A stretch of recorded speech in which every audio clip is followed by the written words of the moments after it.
Good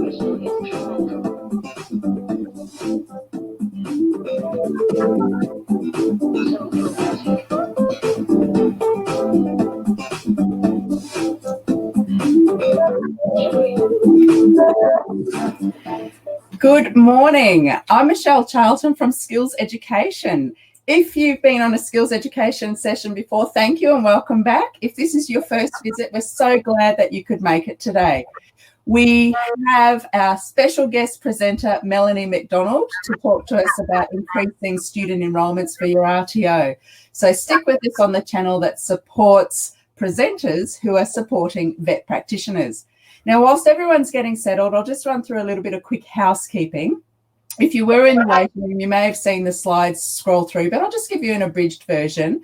We are going to be using the chat window today, so pop your hellos and shout outs into the chat. If you do have a specific question that you want to make sure Melanie sees, you can pop that into the Q&A tab. You'll see that at the top right of your screen. And whilst you're exploring those tabs, you'll see that there's a poll open and also the handouts for today's session are loaded. So you can download those immediately onto your computer just now. Now, we do encourage everyone to get involved with the session, and that's what we find generally the way to get the most out of the participation. So we encourage that. Feel free to say hello and to ask your questions. I'll also let you know that today's session is being recorded. So once the live event has finished, within the next 24 hours or so, you'll get a system-generated email alerting you that you can log into the Better portal to view the recording. That's available for everyone who's registered and who's able to log in through the portal to see that recording. I just saw Bethea saying hello, welcome. After the session, everyone will get an email from the Vetter team inviting you to provide feedback. Now, that's a really important email because that's what triggers your PD record.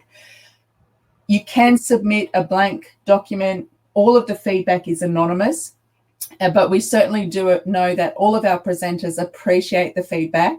And just by submitting that form, you trigger your PD record. So that's a really important thing to keep an eye out for.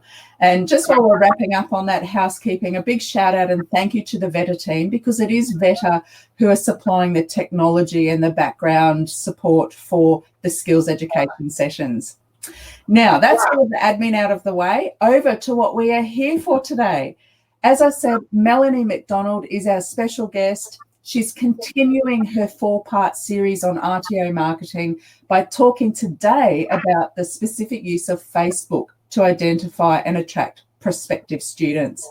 Now, to give you some background on Melanie, she knows all about this stuff. Her business is all about helping RTOs grow by setting up systems to specifically target the people who are in the market for the products and services that your RTO is offering. Melanie's group and Mana Social have helped RTOs grow to the point that they've been listed in the BRW Fast 100 and also the Queensland 400. So a lot of knowledge and experience in this area, and that is exactly what makes Melanie so well qualified as a speaker to be here to discuss today's topic with us today, all about helping your RTO to attract more students. So with that, I'll hand over and welcome to Melanie. Thank you, Michelle. Thanks for having me back. You're welcome. Our pleasure. So I thought today what I would do is I know the topic's Facebook marketing. I thought what we'd do to start with is I will talk about a couple of the mistakes that people tend to make when they're doing Facebook marketing. And then I'm going to go into some reasonably technical, hopefully still a bit interesting detail on how to actually do this stuff.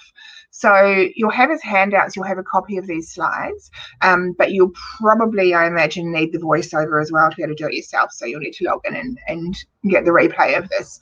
But if anyone gets stuck afterwards, you're welcome to hop on the phone with me later or Zoom or whatever if you get to a point where you go, I can't make this work. And please ask questions along the way, and I will, if I'm not going to cover them as we go, then I'll make sure I pick them up and cover them. So I guess one of the things that I really wanted to make sure we talk about was Facebook ads can be, and if anyone actually would be really interesting to know, if anyone has done Facebook ads before, can you let me know? And if you've done them and they haven't worked, or if they have worked, I'd be really interested to get some feedback on what you've been doing. So because they can, as you've probably found out if you tried them, they can be a complete and utter waste of money if you get them wrong. And there are some really fundamental things that people do that gets them wrong, if you like. And a lot of that is based on trying to replicate what you've been doing elsewhere, which I'll explain in a second. So when I had my RTO, we were spending quite successfully about $50,000 a month on Google ads, and that was bringing in about $250,000 to $300,000 a month in revenue from those ads. So for every dollar we spent on Google, we were returning $5 or $6 in course fees. We decided, this is a few years ago now, we decided to start doing some Facebook advertising, and this was in the time when Facebook ads were really cheap, which, by the way, they are at the moment with the downturn in advertising. Things are a lot cheaper.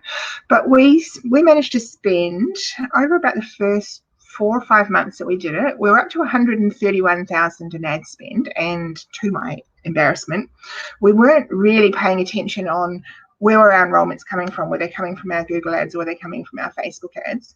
$131,000 later, I said to our marketing manager, can you tell me how many enrollments we've had from our Facebook ad spend so far? And he came back and said, yep, 1. Which I was pretty horrified. Then he came back the next day and said, oh, actually that person withdrew, so none. So our first $131,000 that we spent, we did not get a single enrollment, and that was largely because we were trying to apply the same strategy that we did with Google ads. So 3 mistakes that I see people doing a lot, and we're going to talk about them. Boosting posts, when there are some times when you should do it, but most of the time you shouldn't, and I'll explain why. Putting a whole lot of time and effort into putting content onto your Facebook page without any kind of targeted strategy of getting that in front of the right people. And then the big one, the one that we did, which is running the same ads on Facebook that you're running elsewhere. Does not work. It won't work. I'll explain to you why. So I'll quickly cover those 3 mistakes and why, and then I figured the rest of the session today, I'm actually going to show you how to get set up and do it. So I've taken a zillion screenshots of different things with drawn circles all around them, you'll see in a minute, and I'll show you how to work your way through setting this stuff up and making sure that you've got it right. So boosting posts, let's just talk about that. Facebook is always trying to get you to boost posts. So if you've got a Facebook page for your business, you're always getting a thing saying you could get this in front of 2,000 more people for another $10 or something like that. But it is kind of like that thing, and I think I might have said this in the first session. It's like walking up to random strangers in the street, and it might work, but it's a lot of work for not much return.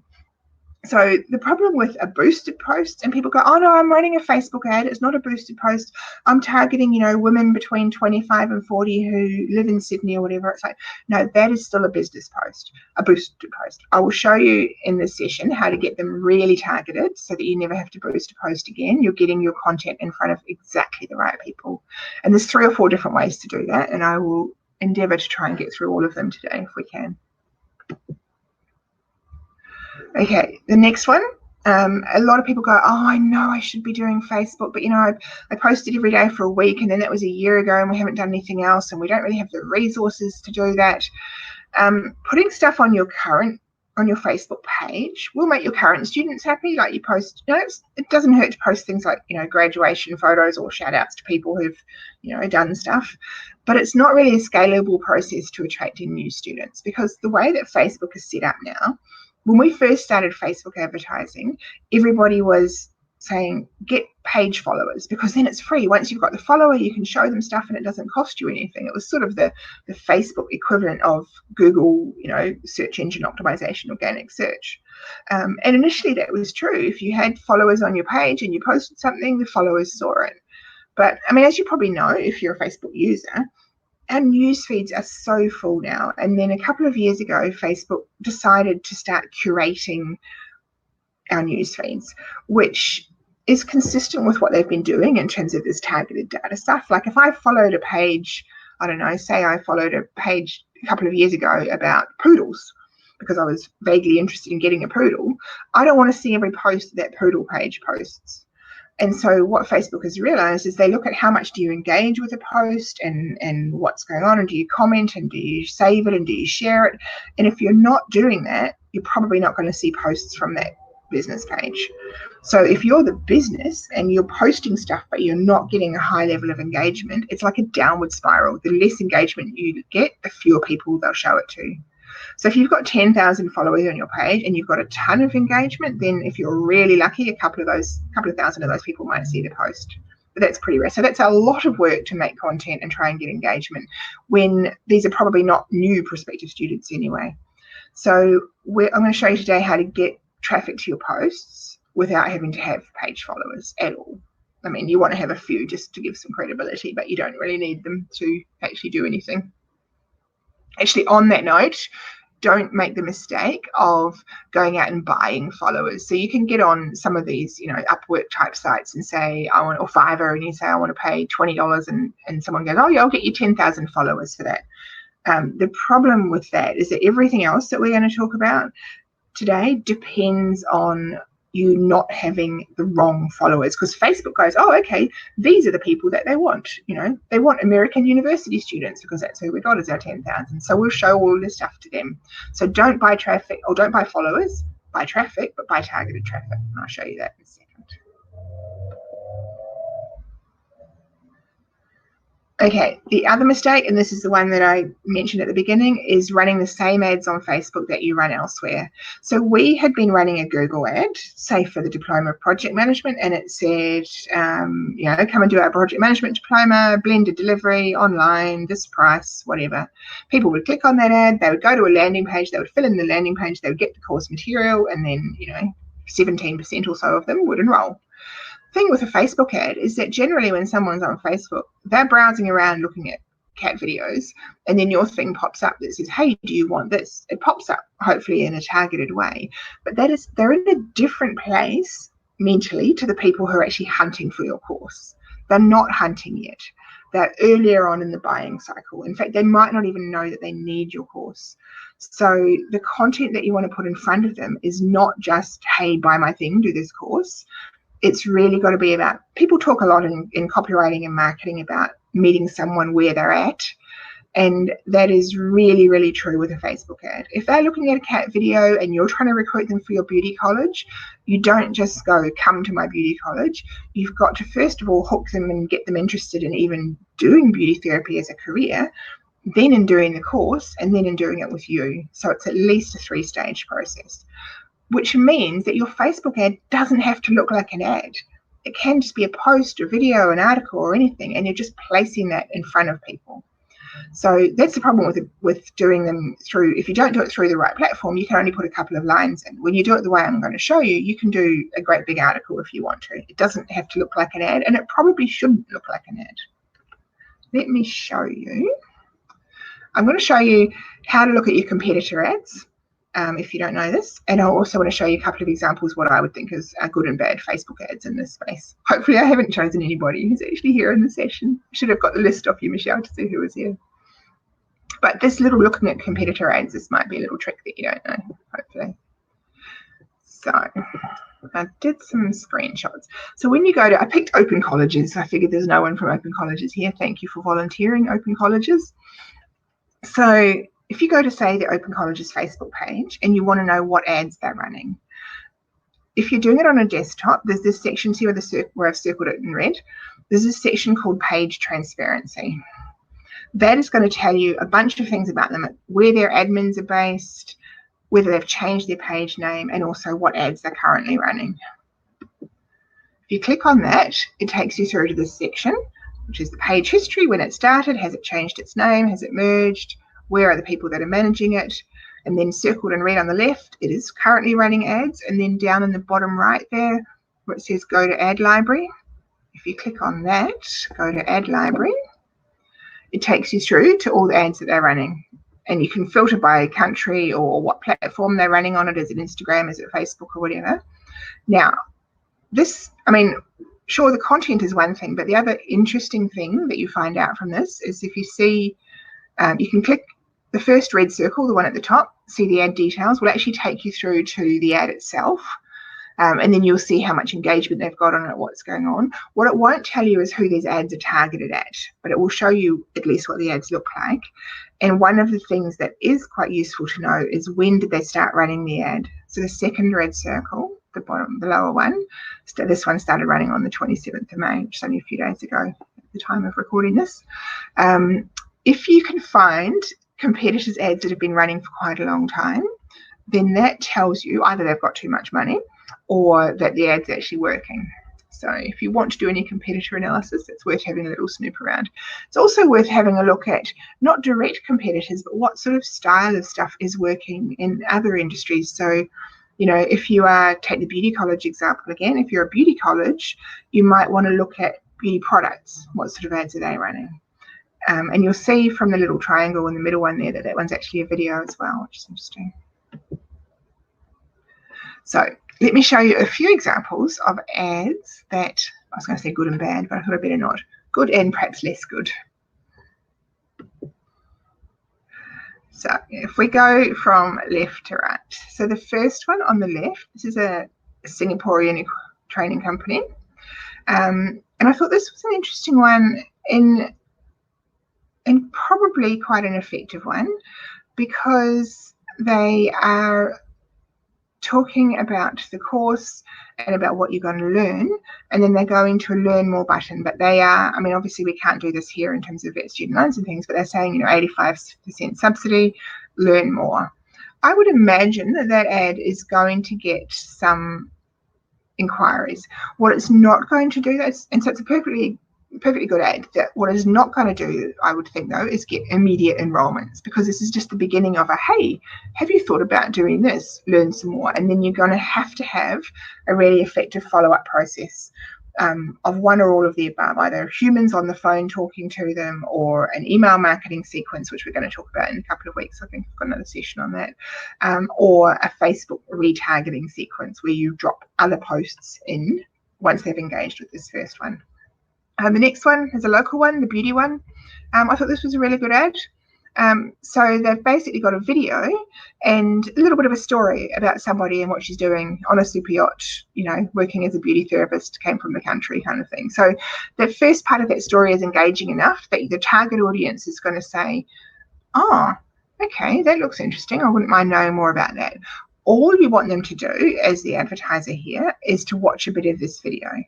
Because once somebody watches a little piece of a video, you can retarget them. You can build an audience, which I'll show you in a moment, of people who have watched a piece of my video, and you can just drop content into them, which makes it much, much more cost effective, because you can only advertise to the people that have already watched your video. So I think that's a good ad, and it's got all the pieces that make it effective. Now, these couple over here on the right, I thought were a bit more challenging. So it's basically like the one at the top is just, hey, do my course. It's like, yeah, why? If it's a retargeting ad to someone who's been thinking about it for a while, it could work. But otherwise, there wasn't really anything in there that's going to grab somebody, in my opinion. And then I took the King's College London one because I thought it was an interesting one. They've got a lot of budget, obviously, and a strong brand. But they're using the word unprecedented, the phrase unprecedented times in their ads, and it's like, please, if anybody's doing that, it's time to move on from that. We should play like coronavirus and bingo, you know, and shouldn't have words like unprecedented times or pivot or I don't know what else. But anyway, I thought that's an interesting ad from people that have obviously got plenty of ad budget. So now I'm going to show you how to set up the specific detailed targeting on if you want to get your ad in front of the right people. So let me just rewind for those people that weren't here when I did the first session a couple of weeks ago. One of the things that you can do in Facebook ads is that you can get really, really specific. By the way, for the people that can't see the handouts are just a copy of the slides. So we'll make sure that you get them at some point. But I think you're probably going to need the voiceover with the slides anyway. So, right, back to the targeting. So with Facebook, you can get really, really specific. You can say to Facebook, I want to just show my Facebook post to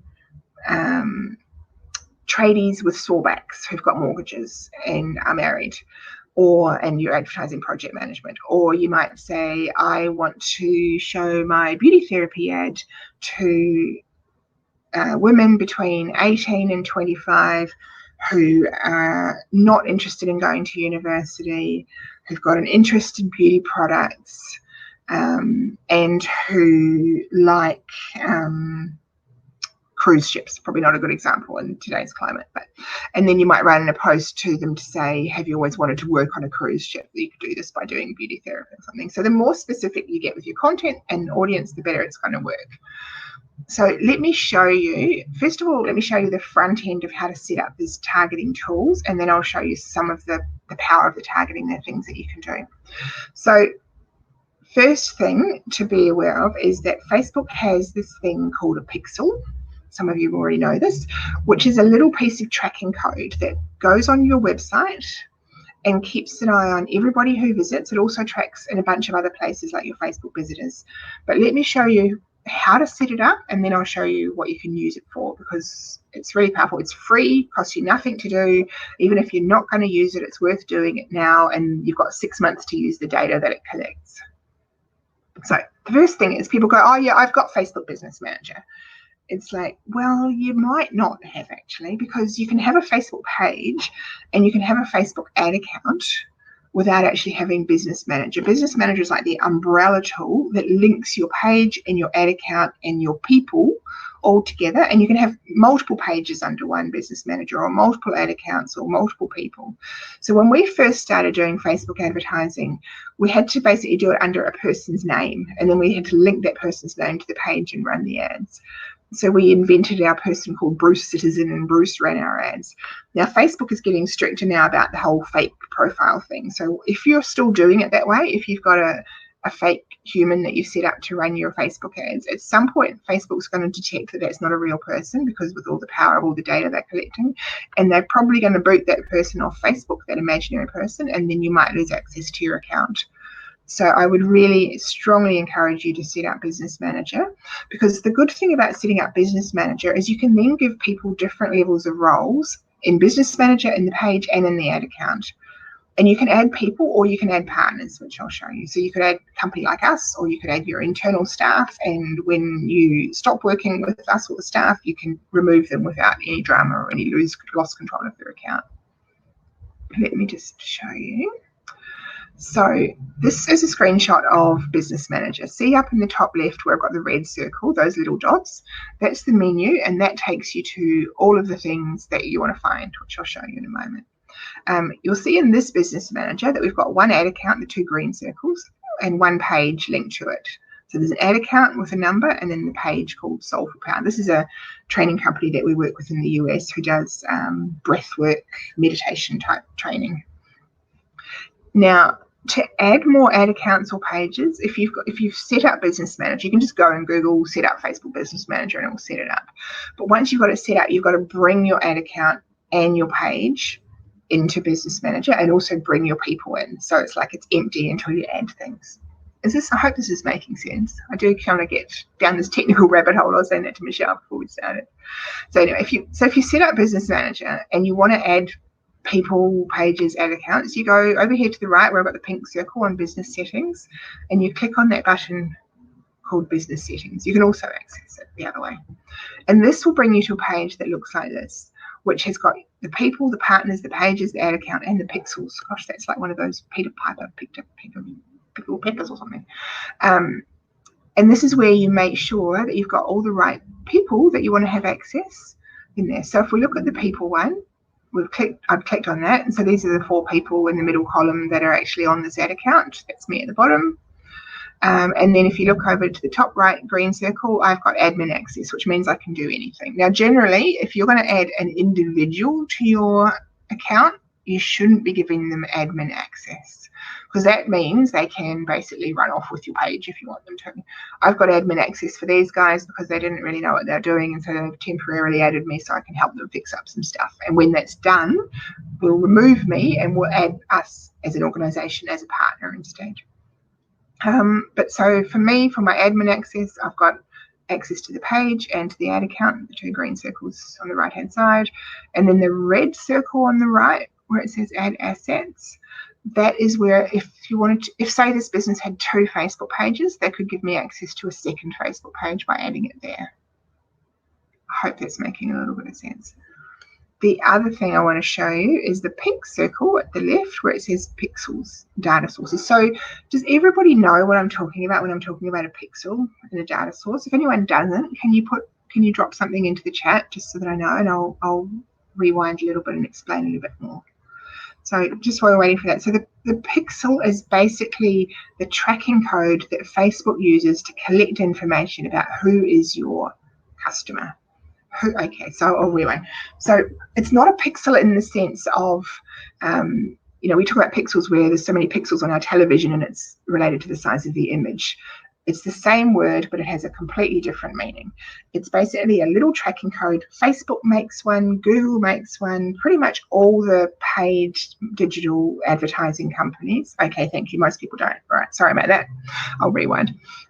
So all the paid digital advertising organizations, whether it's Facebook, Google, Overture, Taboola, any of those organizations, they all provide you, if you want one, with a little tracking code that you can put on your site and you use it in your ads, and then you know who's doing what and you start building up knowledge of who your customer is and what they do. You can add that, and I'll show you in a second what you do. You add that to your website, and that means that, say you're doing any kind of marketing, even if this is word of mouth, if someone comes and visits your site but you don't know they've visited and you haven't heard from them, then the pixel knows that they've been there, and then the pixel allows you to drop some content into their Facebook feed to the people that have been to your site who you've never spoken to, don't have their details or anything. So it's basically a way of having like a virtual list of visitors without you knowing who they are. Facebook knows, they don't tell you. There is still a little bit of privacy left in the world, but Facebook goes, oh, okay, Michelle has visited your site. What would you like to show Michelle? And then you go to Facebook and say, I'd like to show her this bit of content now. I will show you in a moment how to do that, but I just realized that's probably important that you know what it is. So forget about the word pixel. That's a bit confusing. It's just a tracking code. And you can have, as you can see on the screen, Business Manager will link up your Facebook pages, your Facebook ad accounts, and your Facebook pixels, but they are three completely different assets. So one of the things to be careful of if you're going to outsource your Facebook marketing to anybody is that a lot of the outsourced agencies will put a pixel on your site for tracking, but they'll put their pixel on, they own it.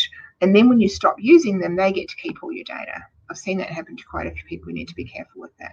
So make sure that the tracking code that's on your site is your tracking code. You own it. You control it. You can then share it with people. Like if you wanted to get an organization like us to do something, you share that pixel, but you still own it.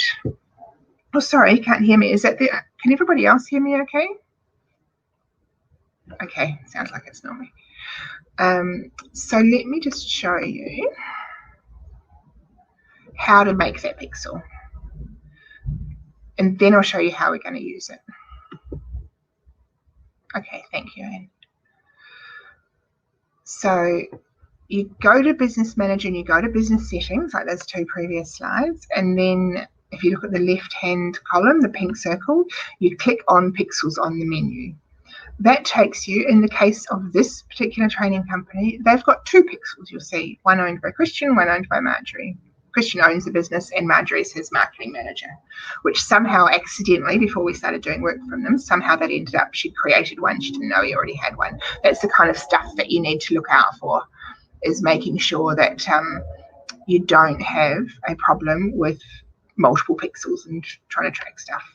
So we've taken this pixel, we're using Christian's pixel, and then we're going to say, okay, let's add some people. So Anthony, who works with me, Marjorie, who works for the training company, and myself, if you look on the right, the three of us have all got access to that pixel, which means we can then use that for tracking and for setting up ads. Now what we do, if we want to do anything with it, is we go up, see the green circle in the top right, we go up there and we open up the pixel in a thing called Events Manager, which I'll explain that to you in half a second. So Events Manager, so let me explain an event in Facebook jargon. There's a lot of jargon in this. Michelle and I were talking just before we came on about how much jargon there is in RTO land. I think there's just about the same amount of jargon in Facebook actually. So what a pixel does is it tracks what it calls events. So one event might be a person came to our website. So if you look at that red bracket thing that I drew, then page views. So they've had 573 events in the last week or whatever the time frame is of that. And most of them, if you look at the size of that blue bar next to page view, most of those are people that have actually come in and looked at a page. You can drill down on that more. It's a bit like Google Analytics, where you can say, well, which page did they actually view and how long did they view it for and all that sort of thing. But see the second line under page view, it says subscription. So we've actually set up an event, which is every time somebody fills out a form to sign up for their newsletter, we've got like a sub pixel that actually tracks how many form fills that we've had. And then we've got another one for using the contact form, which is a different form. Now this bit's important and useful. You can use this pixel to track anything just about that's happening on your website. So say you wanted to build an audience of people who have come to my website, started filling out the inquiry form, but didn't hit the submit button, which is a common thing, right? They come, they start, and then they wander off. You don't know who they are, and you've wasted your money getting them there. So you can actually use that pixel to go, I want to create events. I want to create an event of a page view, and then I want to create an event of a form fill, and I want to create an event of clicking the submit button. And then I want to run posts, content, to the people that have done the first two things but not hit the submit button. Does that make sense? I really hope it is. I'm more than happy to help if anyone needs this clarified. Have a chat on the phone. So what that means, of course, is that you can then run posts which appear in the newsfeed in Facebook of the people that half filled out your form, didn't hit submit, and you can just put content in their Facebook feed to move them along the process of coming back to you. And you'll have seen that yourself if you're a Facebook user, where I was looking at some clothes online. There were 4 dresses that I liked. And I'd been clicking backwards and forwards between these 4 dresses, looking at them. I think I'd even added them to my shopping cart, and then I hadn't bought them because I couldn't decide. And obviously one person does not need 4 dresses in one go. For the next week after I'd looked at those dresses, every time I hopped on Facebook, I would see an ad for one of the specific dresses that I'd been looking at, not just for the company. Then I was reading the newspaper online. I was on news.com.au, and what should appear in the bottom was those dresses again. All of those things are all placed either by Facebook or by Google. So it's not just about putting things in the Facebook feed. You can put things anywhere that person goes. I kept on seeing those dresses for a week. I clicked on them a couple more times, so they would have found that as an event, and they would have seen that I'd been still interested, that I was doing something. And then after a week, I was already on their email database, but I hadn't filled out the form when I was looking at the dresses. What happened was the pixel was able to link and say, this person is the same person that's on your email database. So after a week, I got an automated email from them which said, before that, one step before that, the next thing I saw after a week was a post with one of the dresses that I'd liked with an out of stock banner across it, which created that scarcity and urgency. I'm like, oh no, I've missed out.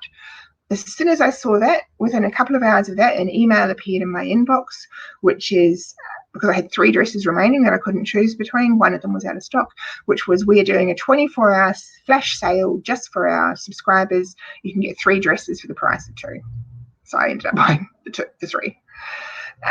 That is the stuff that you can do with what we're showing you now, where you basically can track people, can track their behavior. You don't have to do it yourself. You set it up and it's automated. Facebook will track them, track their behavior, and then on your request, drop content in the places that they need it. I hope that's making a bit of sense.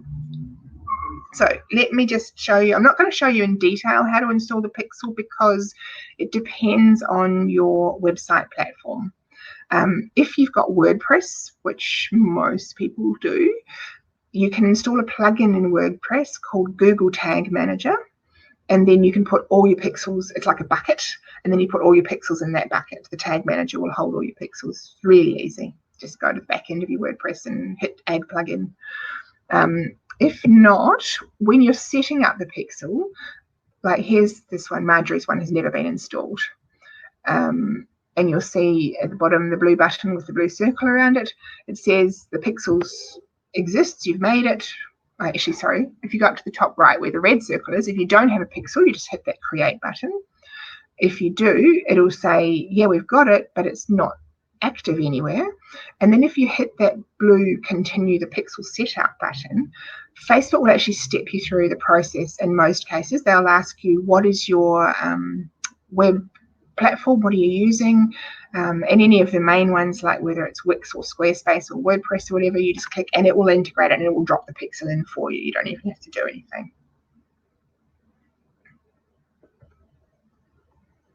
Okay, that is Pixel in a nutshell.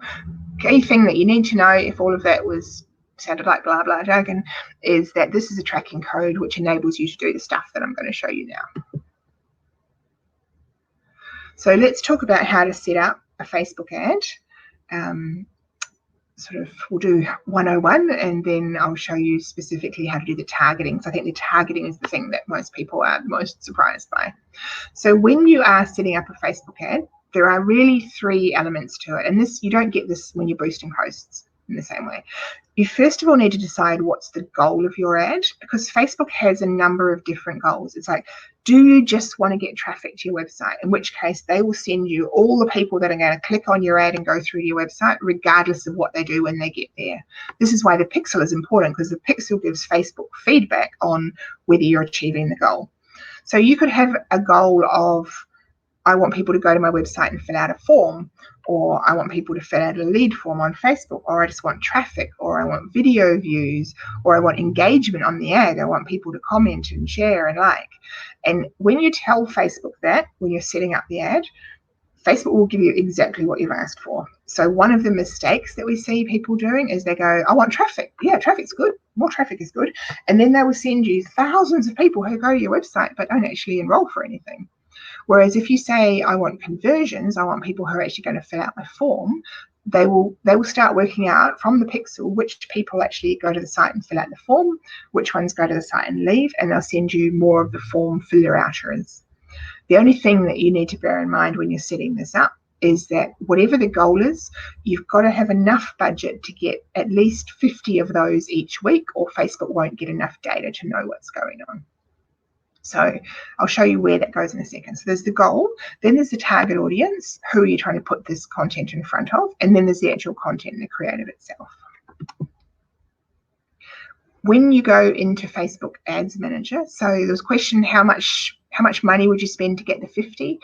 That is going to depend on which goal. So 50 people in traffic will cost you nothing, maybe 50 cents. Whereas 50 people filling out your form, that'll probably cost you somewhere between $5 and $20 for each form fill. So worst case, that could be $1,000 a week if it's costing you $20 per lead. Depends on a lot of things like how targeted, how qualified the leads are. So really, it's really a matter of testing. That's why the testing thing matters for the first, if you talk to anyone about doing Facebook ads for you and they go, oh, well, it's going to take a couple of months of testing, this is the sort of stuff they're talking about.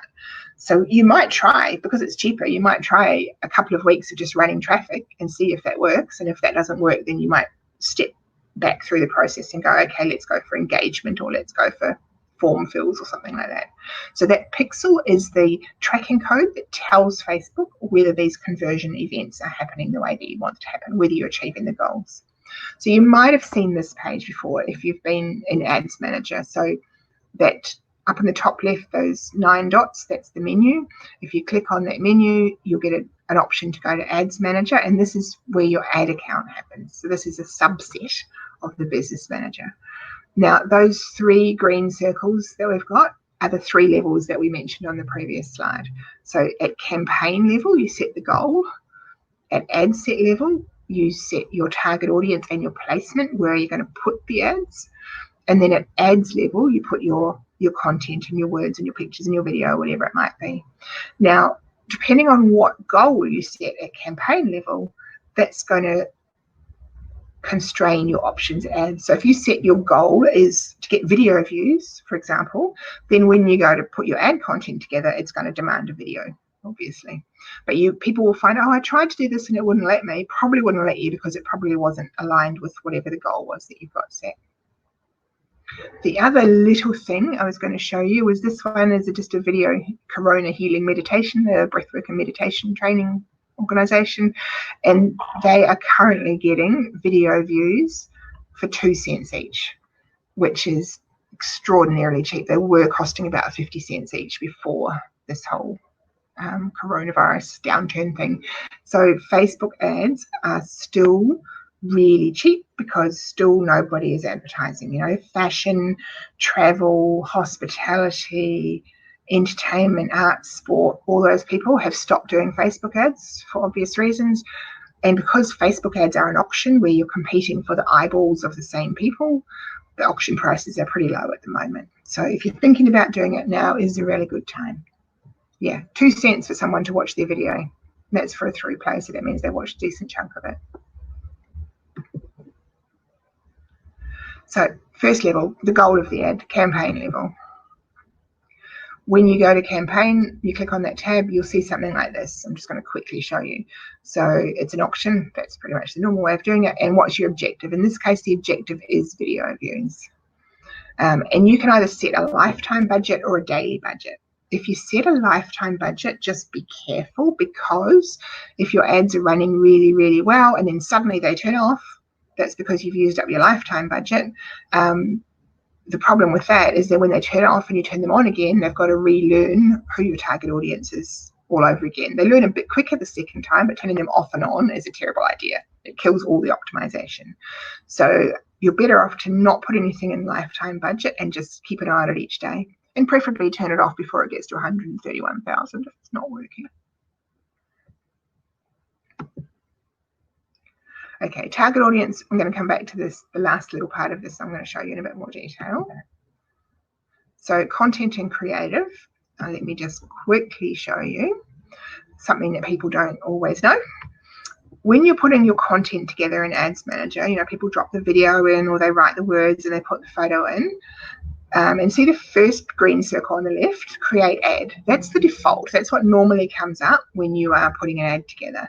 But you'll find when you go there that usually grayed out, there are these other 2 circles, use existing post and use mockup.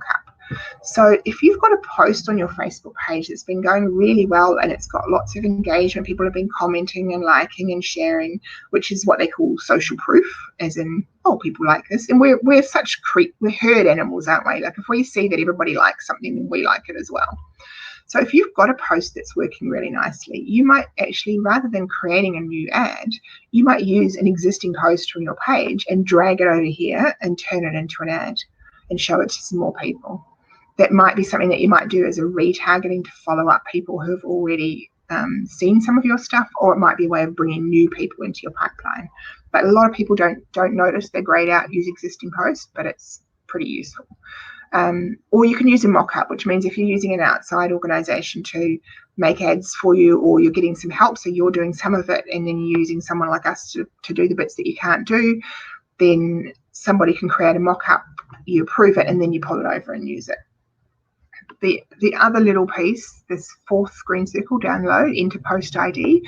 If you're trying to use an existing post that's on your page, but it's a post from like 2 years ago or something, and it's going to take you forever to scroll back and find it, you just take note of the ID number up in the menu URL, and you can just key in the ID number of the thing and it will just go and find it and bring it there. So you don't have to, when you're doing an ad, you don't have to create something new if you've got an existing post that's useful.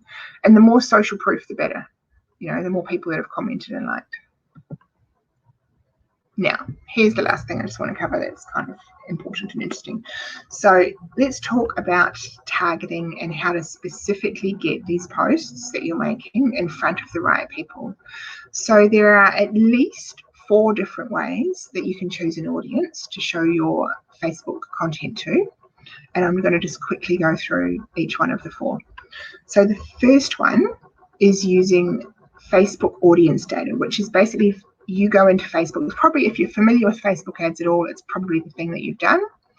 The next one is third-party data, which I'll explain to you what that is. That's somebody else's information. Third one is retargeting people who've already done something on your page, your website, or you've watched your video or something. And then the 4th one is cloning the people that you already want. So I'm going to take the next 5 minutes or so to talk you through those 4, and then we'll have about 5 minutes at the end for some questions. Your brains haven't exploded. So the first one, which is just using Facebook audience targeting, you've probably seen this, but there are a few little tricks to getting this right. So when you're creating the ad at the ad set level, which was that middle level, the targeting level, you can go in and you can tell Facebook, look, if you look at the box on the right there, we're saying we want people who watch action films, or people who watch Bollywood or whatever. You can get right down to the details of, it's not just demographics. It's not just how old they are and where they live and what gender they are. It's what they're interested in, what behavior they do. So you could go to shopping and fashion on the left there, and you could click on that, the little arrow on the left of it, the little triangle, and you could open that out a layer further.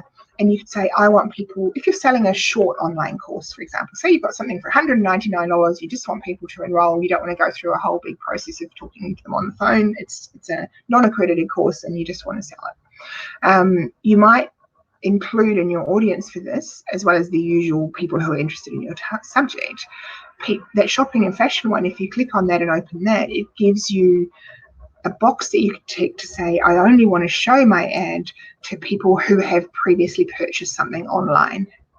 Because the chances of someone buying your course online, if they do not buy anything online, are pretty much nothing. So the key thing to think about when you're doing the targeting and using the Facebook's data is don't just do the obvious stuff. Like if you're targeting beauty therapy, don't just target someone who's interested in beauty, but also target some of the behaviors, like that they fill out forms online, or that they're interested in vocational training, or that they have been at university and they're no longer at university, or that sort of thing. Like think about who is your person, and then the chances are somewhere drilling down in all these Facebook targets, you'll have them. And you can layer the interests. If you look at the second bullet point down there on the left, so you can say, I want someone who's interested in guitar or piano, so you can set it up as an either or, plus they're interested in vocational education, minus they've got a law degree, for example. So you can kind of put together combinations where you go, yeah, as long as they're interested in any of these musical instruments and they've got an interest in doing vocational education, minus them being a uni student or something like that, then you can actually layer those audiences. Hopefully that makes a bit of sense. So Facebook itself is quite powerful without using any of the other stuff I'm going to show you in 2 seconds. The other thing with locations is you can include and exclude locations. So you can layer locations just like you can layer interests. So you might say, I want to show this to people in Sydney, minus the people who live in the CBD or something. Or just remember when you're doing locations, that you can also do a location. You can do it by postcode, you can drop a pin on a map, you can type in a suburb, you can do it however you like. Facebook will ask you, and it defaults to people in this location. You probably want to actually change that default to people who live in this location. You don't want all the, well, probably not now, it's probably not a problem, but you don't normally want all the overseas tourists. So yeah, like Michelle said, the minus thing is if you want people who are eligible for Cert 3 guarantee funding in Queensland, for example, you probably want to exclude anybody who's got a vocational qualification already, or who's got a degree, or whatever the things are. So you can put a lot of exclusions in. But be careful with the location, that you make sure that you're targeting people who live here, not people who are visiting. If you're a tourist business, you might want to target visitors and exclude people who live.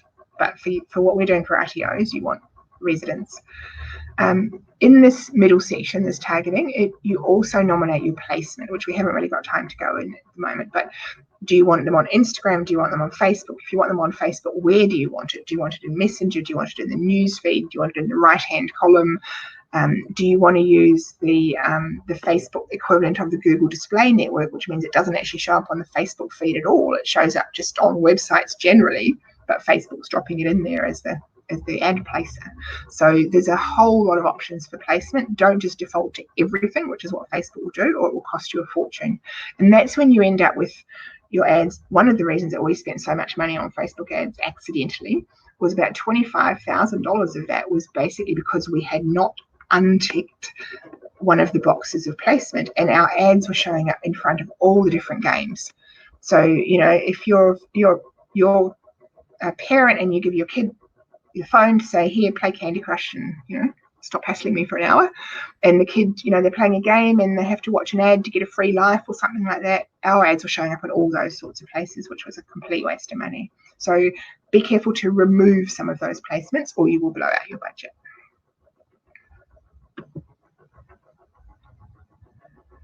Okay, second option for targeting. If you can't find your people in the Facebook audiences itself, you can actually buy an audience. So these are 3 companies that you can buy audiences from. The one on the bottom left, Experian, you might have heard of. They do all the credit control stuff. So if you're ever applying for a mortgage or something in Australia, the bank will run a report through Experian and find out all about you, what your credit history is, what companies you're a director of, what your job history is, what your location in terms of where you've lived, if you're a beneficiary of any trusts or a trustee, like all that stuff that they collect, which helps them decide whether they want to give you a mortgage.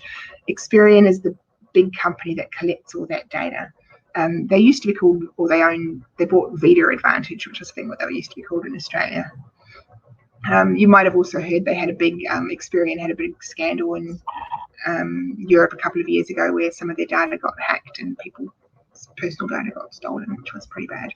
So these companies all will drop audiences into your Facebook account for you, and it's free. You just have to sign up with them as a partner, which we are. But it's free for the actual data. Basically, Facebook pays them 10% of your ad spend as like a commission for doing it. So say you specifically wanted plumbers who were interested in vocational education and you wanted to offer them your project management course. And Facebook has removed some of the job titles from their own targeting because people were doing stupid things with it. So you could go to someone like LiveRamp, which is one of the main ones for Australia, and you could say, give me all the plumbers, please, who are interested in vocational education. And the LiveRamp employee will basically go through all their data and they will pull a list for you of who those people are, and they will then push that list into your Facebook account. So you don't even see those people's names or anything. You just end up with another audience in your Facebook account that you can choose to advertise to. So if you can't find the people in Facebook, you can go to a third-party data supplier. Your next option for targeting is to build your own audiences. So we're back here in Ads Manager and Business Manager. And if you go to that, or you're a business manager, you go to the little dots menu and you'll see where I've circled in green. Yes, LiveRamp's free. They're all free. It's insane. So when you were, a few years ago, it was only like the big supermarkets and the big banks that could do all this stuff. Now it doesn't matter how small you are. You can sign up for a free account with any of these people and you can get audiences from them. There's so much data available. It's kind of scary. It's cool if you're marketing, scary if you're a consumer. So if you go to Business Manager, you click on the little menu dots and then you click on see where it says audiences, where I've circled in green. This is how you can set up your own audiences from your own data sources. So option 1 is you use the Facebook audiences. Option 2 is you buy them from a third party. Option 3 is you use lists that you've already got yourself. So you click on audiences and that will take you to this screen. So you'll see for these guys, we've already made a few audiences for them from their existing databases. So the first one is anybody who's watched their meditation video in the last 180 days. And they've got 8,900 people who've watched that. So we've created that, we've turned that into an audience by using those buttons on the left.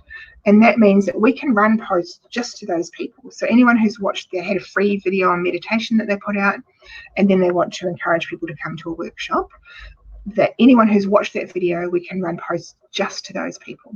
So when you think that it might be at the moment costing somewhere between sort of $5 and $30 for 1,000 people to run a Facebook ad, for these guys it's costing more like $5.